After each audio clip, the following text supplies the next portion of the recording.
In this video, I'm going to talk about 5 spec comic books that I feel are undervalued as they relate to the MCU. If you want to find out what my 5 books are, stay tuned for the video.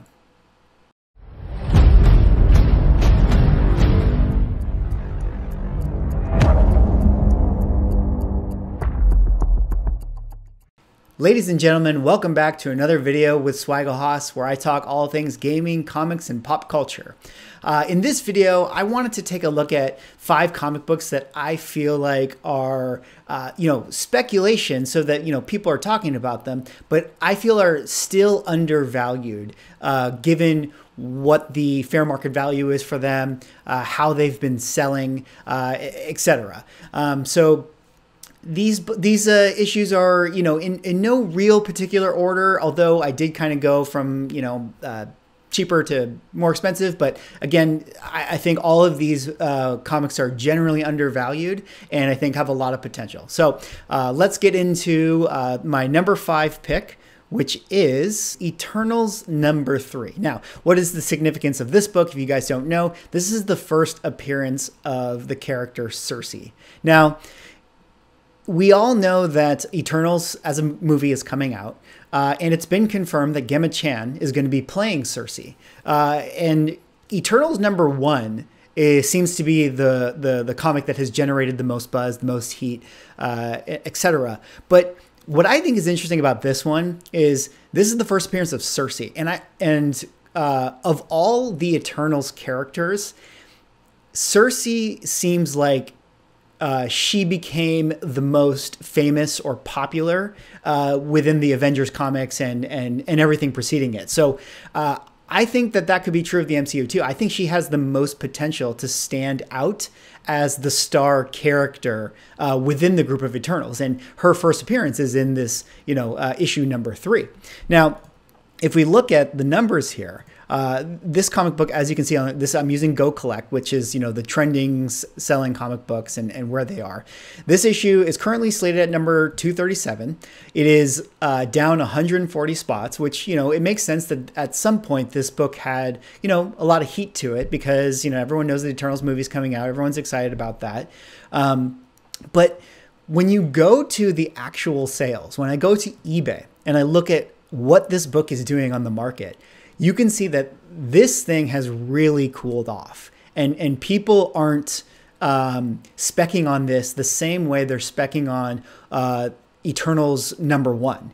I look at this book and I say, gee, this raw is going $10 here, $5 here, or $6, I should say.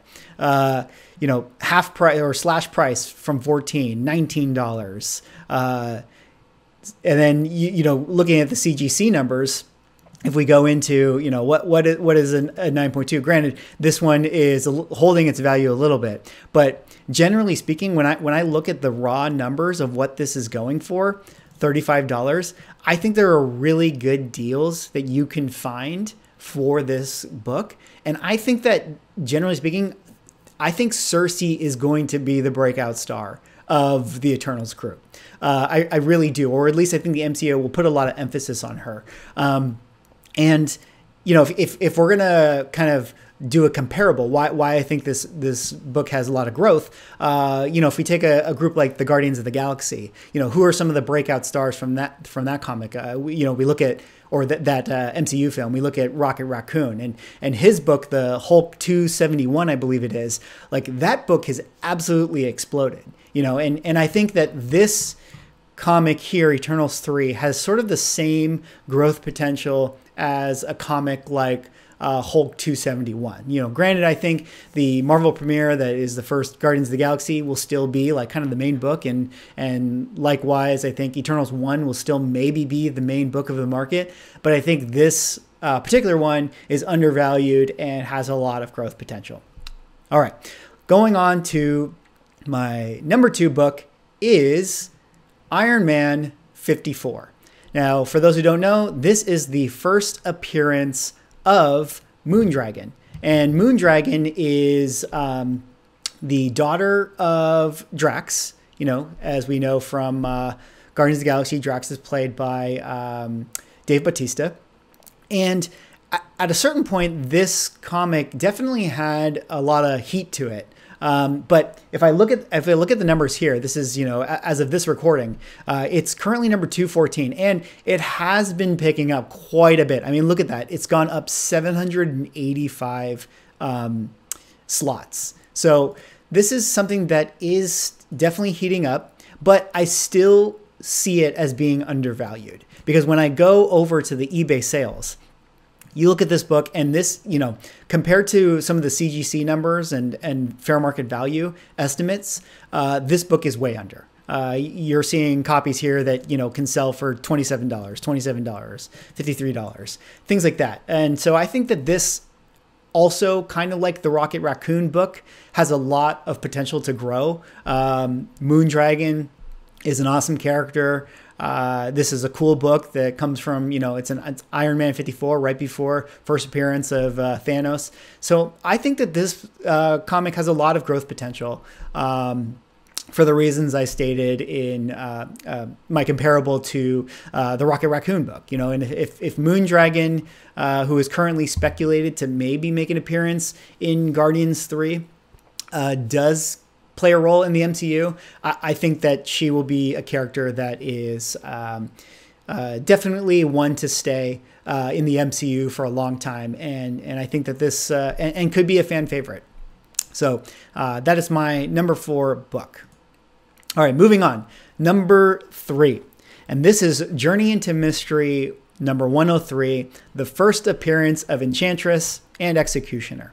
Now, I have to caveat a little bit here and say, you know, this is what I feel is undervalued spec books. You know, granted, you know, you might be out there watching this video thinking, Journey into Mystery 103, Mickey, what are you talking about? How could this be, you know, undervalued? Everyone knows that this is, you know, a hot potential book. And yeah, I think that might be the case. But when I look at the numbers of where it is, and I put it side by side with comparables of what it could be, this is what I determine as the definition of being sort of undervalued in terms of its speculation. So as we can see on Go Collect, currently number 67, so not even in the top 50. It is up 87 spots, so it is starting to get a little bit hot. But if we look at, you know, some of the numbers here, and I think I took a look at this. Like if we look at, you know, here we go. This is the last book sold, 6.5 CGC, $414. So if I do that comparable, 6.5 CGC fair market value, $450. So slightly under fair market value, right?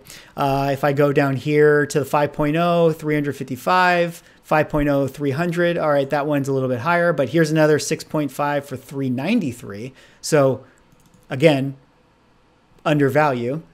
And, you know, look at some of these raw sales. Again, granted, these are low grade raws, but 42, 62, 104, 100, 153, 64, 78. So, you know, needless to say, there are opportunities to find this book at good value. And, you know, a character like Enchantress, you know, if I'm trying to find a comparable to the MCU where, you know, maybe Loki is a comparable to her, although maybe not a totally fair comparable, because that book has value beyond Loki's first appearance has value beyond just being his first appearance. It is much more scarce, and it is a couple years older than this one. But, you know, if we're looking at like major villains that are gonna be playing a big role in the MCU, and what the values of their books are, the ones that have shown up, like a Thanos or whatever, you see how much those have exploded. So I think that this is an issue that easily could double as soon as it's announced that Enchantress is in the MCU, and I think it's a pretty good guess that she's going to be coming. So I would definitely consider this book undervalued as a spec book currently in the MCU, especially when you compare it to other books like what else has been being spec'd on. Hobgoblin, for instance, is being spec'd on. You know, other villains in the Spider-Man universe. Craven is being spec'd on, and I think Enchantress is just as likely to come, and her book hasn't exploded in the same way as those others have. All right, moving on to my number 2, or I guess my number 4, is, again, another book for a lot of the things I've said previously, is Silver Surfer number 3, and this is the first appearance of Mephisto. And this one is interesting to me because for those who don't know, I made another video on my channel that was talking about MCU sort of armchair speculation of where we're going, what could potentially be coming of the Disney Plus shows and the movies that are about to be released. And I spoke about WandaVision and how, based on what I'm seeing in the rumors and the spec, it seems to me that we're going towards Mephisto. And I would have thought that a lot more people would be speccing on this book in a big way. But as you look in the numbers here, granted, it is number 54, but it's down 14 spots, so it's been cooling off some. And that could be that maybe all the speculators have already gotten it. But we're taking a look at undervalued books. And if I look at the numbers here, in terms of, CGC and what it's going for, let's take a look. So a 5.5 went for less than 450. Let's see what it says here for fair market value, 350. So who knows how much that exactly sold for. But here's an 8.0, $735. And an 8.0 here, $750. So going right around market. But if we're talking about, I think if you're on eBay and you're going for what Go Collect considers you market value, I would almost consider that a good deal because I think eBay prices are a little bit inflated overall. And take a look at what happened with Avengers number 8, Kang the Conqueror. As soon as it was announced that Kang was in it, like that book doubled, like tripled almost, And I think Mephisto is a character that is just as A tier in many respects to Kang. And I think that there's a lot of opportunity to find this book on eBay for good prices. Like you see, here's a raw book, probably lower grade, but less than $75 it went for. Here's a book right here, 102. Here's something that went for less than 300. Claims to be a 5 or a 6. So again, I think that there's deals to be had. 127. I think that this book definitely has the potential to be huge gains as soon as he's announced in the MCU. And when you compare this to, like, again, other sort of A-tier spec characters that are coming out, a lot of people are flocking towards the Fantastic Four 49, suspecting that Galactus is coming. And I think it's interesting because, yeah, we all think that Galactus will come at some point because, the MCU acquired Fox and the Fantastic Four and Silver Surfer and all that stuff. But there's currently no indication that that's going to be coming anytime soon. I mean, you just look at all the movies that have been laid out in the next sort of 3 to 4 years. None of that is even going to come close to hinting at the existence of Silver Surfer or Galactus. I mean, if you really think about it. Whereas WandaVision, which comes out in January, that definitely at least has been laying clues that Mephisto is coming. So that's kind of why I think that this book is being undervalued as far as speculation is concerned. And similar to that, as my kind of last book that I sort of view as being undervalued in terms of a spec book as it relates to the MCU is Avengers number 6, which is the first appearance of the Masters of Evil. And again, I'm going to have to kind of reference my spec video that I did. In case you guys want to see that, I'll put a link in the description, or maybe I'll put a annotation or something just so you guys can link out to it. But this is a book that, from what I can see with the MCU, what they're doing with Baron Zemo, what they're alluding to with the Thunderbolts, what they're going to do and relate it to the book that I explained with Enchantress and having her possibly come into maybe the Loki show or something like that. To me, it feels like that the MCU would naturally build to the Masters of Evil being, villains that, pop up in an Avengers movie or something. And this is a Silver Edge key. I mean, take the MCU away.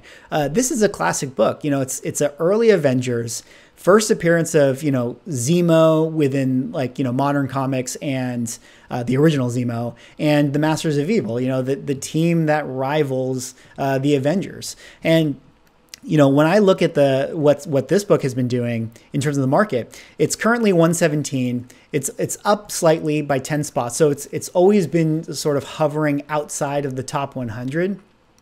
And when I look at the sales here, let's see some comparables.